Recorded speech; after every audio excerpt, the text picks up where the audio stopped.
What's up, Summoners? King Blair here.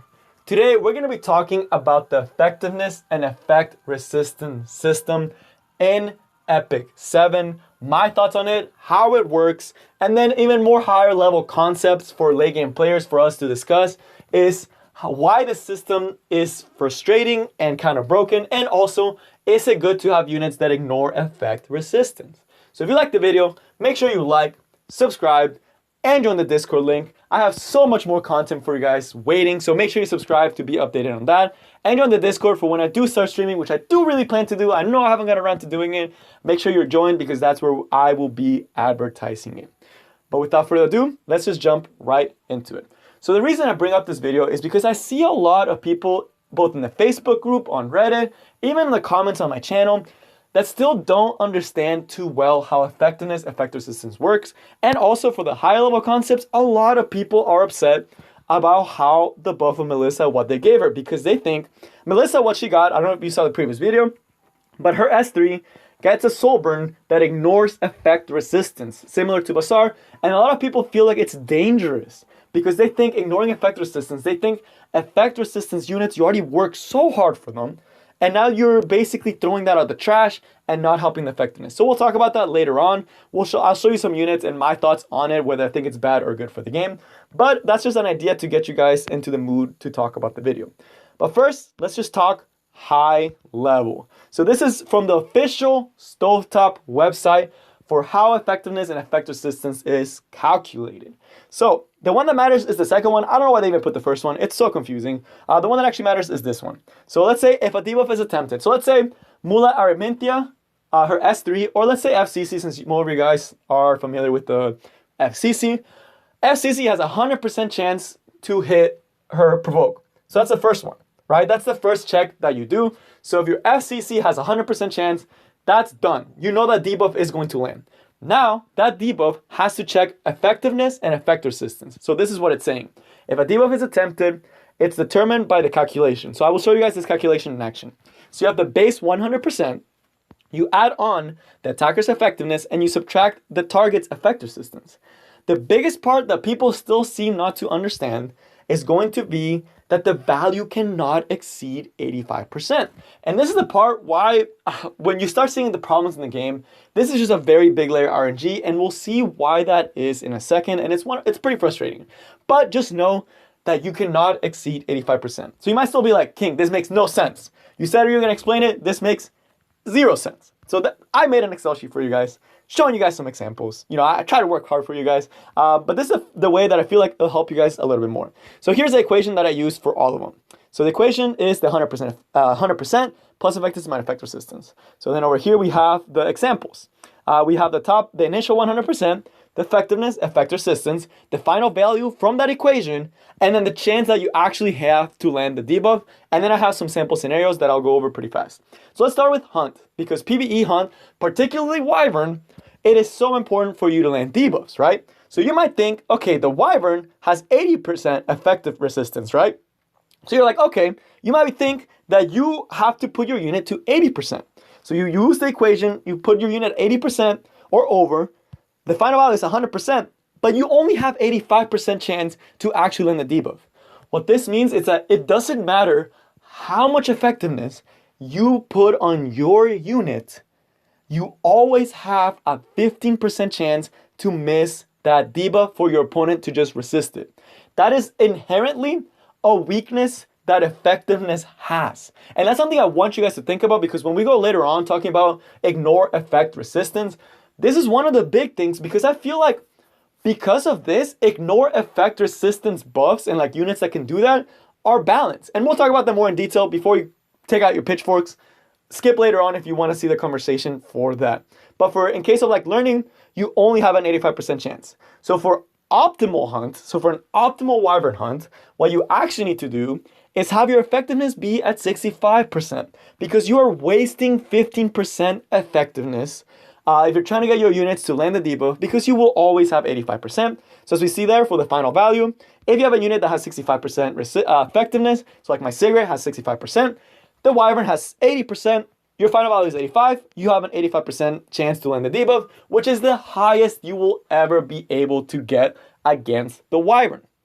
So right there, boom, 85%, that's optimal hunt. So now let's look at some scenarios. So here we have an effect resistance tank. So this, let's say it's like a crawl or a decorv, right? So decorvus with Strake's Gauntlet. This is something that effect resistance tank like Dark Corvus can have. Let's say he has 150 effect resistance, and now you have a DPS unit that has a debuff. So let's say Arbiter Vildred. So Arbiter Vildred, let's say he has 20% effectiveness because you got some weird rolls in there. You got 20% effectiveness on your Arbiter Vildred. So when you attack that Dark Corvus, because he has such a high effect resistance, the final value of the equation is a negative 30, which means you will never land a glancing debuff on that Dark Corvus. That Dark Corvus will never get a debuff. Why is this so strong? Effect resistance, while it is very hard to get to a high level, effect resistance always has the advantage. Always. Effect resistance always has advantage. Because if you have a 200 effect resistance unit and they have 100% effectiveness, they will never land their debuff. Ever. And there are a lot of ways to increase effect resistance, and there's not always dedicated effectiveness. So now we see a dedicated debuffer versus an effect resistance tank. I didn't highlight it, but it's row 10. I forgot to highlight it.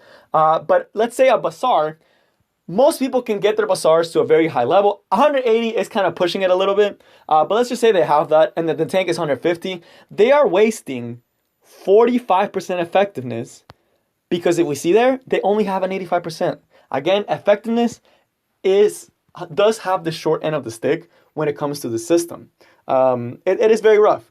Then if we look kind of like at a dedicated debuffer versus a DPS, again, same 180 effectiveness Bazaar against like a regular Spectre Tenebria, you always have that 85% chance or that 15% chance to miss. So you still only have 85%. And it is so crushing. And now in like the last scenario, a side debuffer versus an effect resistance side. So that's kind of talking like let's say like my Spectre Tenebria against my Royal Light, which I do. These are kind of similar to the stats that I was able to get on both of them. So let's say that's like kind of a dedicated effect resistance tank, so Royal Light, and then my dedicated like a side debuffer like Spectre Tenebria. I have a 40% chance to actually land the stun or the poison with my Spectre Tenebria.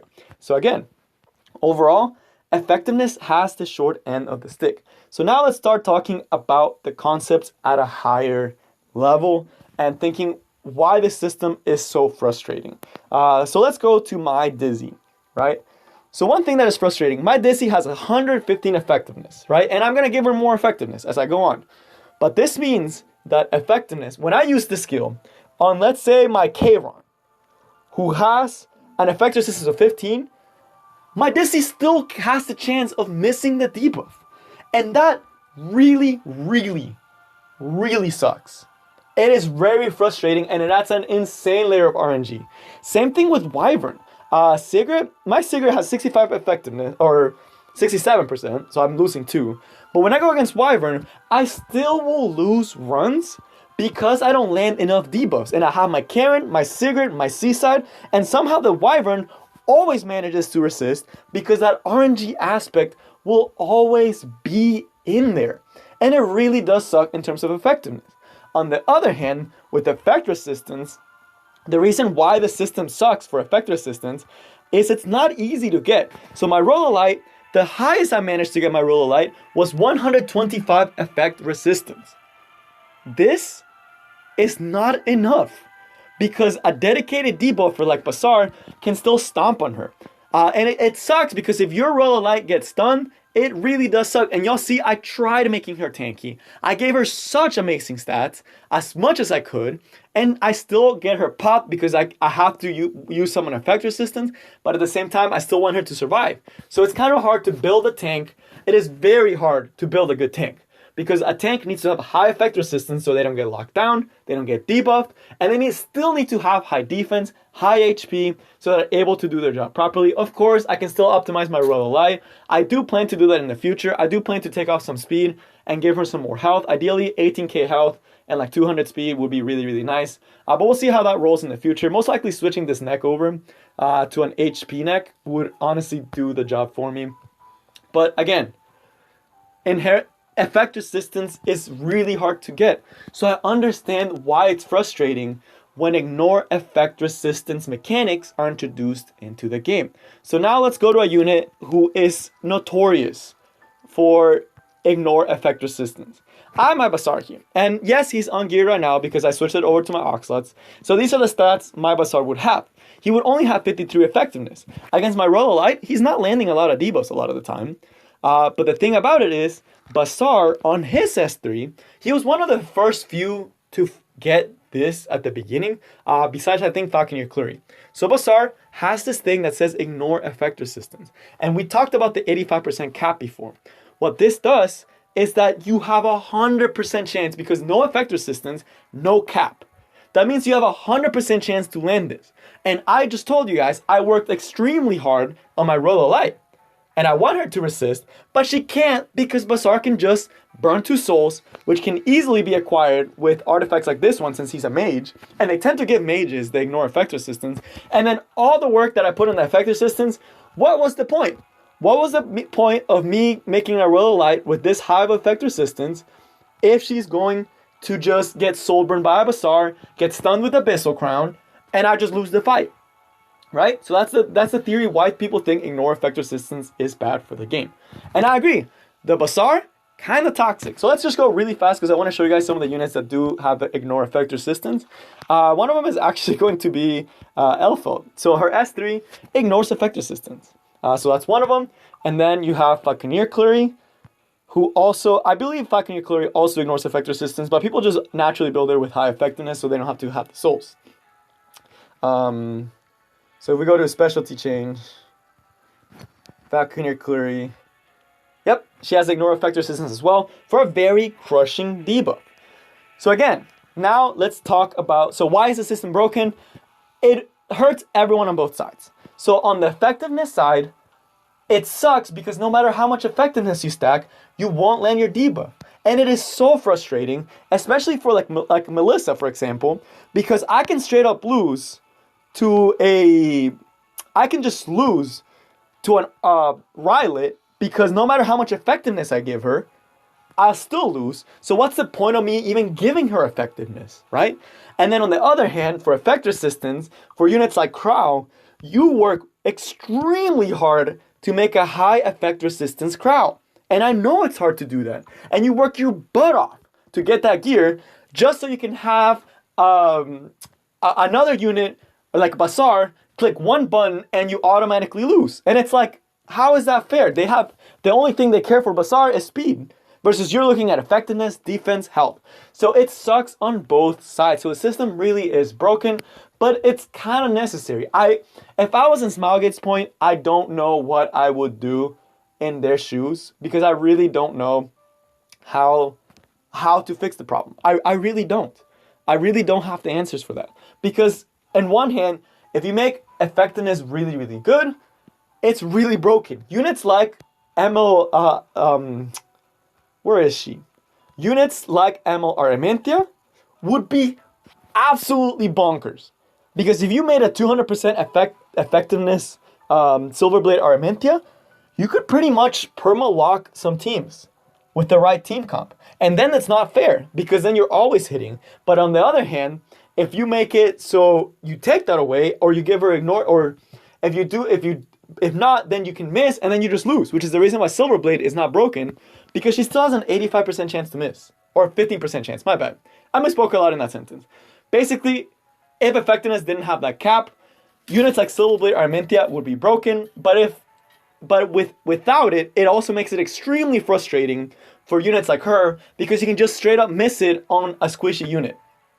So it is very, very hard. So what they started doing is they ignore effect resistant soulburn, which I know a lot of people are upset about, but I personally think it is the right way to make the game balanced. Because now, let's look at Melissa, who's the one that's getting it. So she's one of the bigger ones. Her S3, I cannot tell you guys how many times I've lost. And it is extremely hard to build her with high effectiveness. So it's just not realistic for me to have high effectiveness. But because they added the soul burn, it does take 20 souls. So it's a whole artifact that I have to give her for her to land this debuff constantly.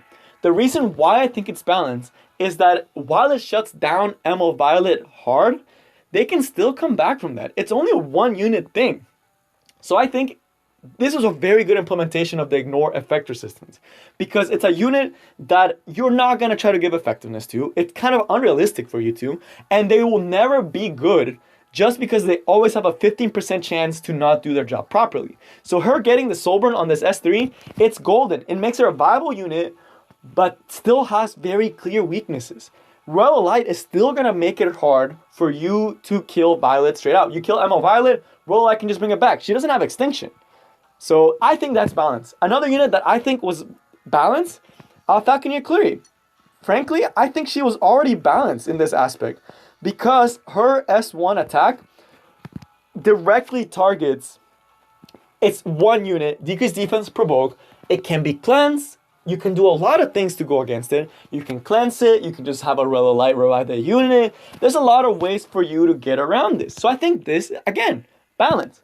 Where I don't think it's balanced is on this guy. This isn't balanced. Ignore effective resistance on this skill is unbalanced. So this is wrong. This is where I think they actually messed up, and I hope they don't make this mistake in the future. This, wrong. The other two, okay. Why? Because with this skill, it's an AoE skill that even though there's 15% chance for you to mess up, you're still going to hit at least one target. You're still going to potentially get your Abyssal Crown. And you can see that he already functions. People still use him in defense, even though they don't get the ignore effect resistance. But then on offense, like in RTA, this is game crushing. You get this off, you win the fight most of the time. It's broken. There's nothing your opponent can do to stop you from doing this. Like a fast Bazaar, you're not fast enough. You're pushing them back 30%, so they're losing a turn, getting unable to be buffed, and then potentially being stunned because they just got stripped of all their buffs. This, broken. The other two, not broken. Where would this also be broken?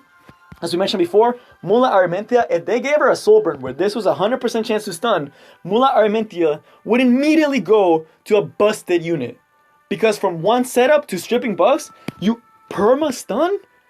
That means no effectiveness needed. You can just stack the attack up to like 6k, have a 100% chance to stun, and then burn them to death for the next 2 turns. That, broken. So it's gonna be a case by case, but I'm glad Smilegate is taking this approach to kind of adding a little bit to effectiveness, because right now effectiveness is really getting shot in the leg. The other place where I think they should fix it is PvE, because in PvE, it doesn't matter. Why can't they just give us consistent Wyvern runs? For PvE, I really think for Wyvern, they should just make it so PvE, the effectiveness doesn't matter. But that's on a thing on its own. But I hope with this video, you have a better understanding of the effectiveness effect resistance system, and also just are more aware of the issues surrounding it, so you are more aware when people talk about it on your community, and you have an idea on how everything works. But that is all I have for you guys today. I will see y'all next time. Peace.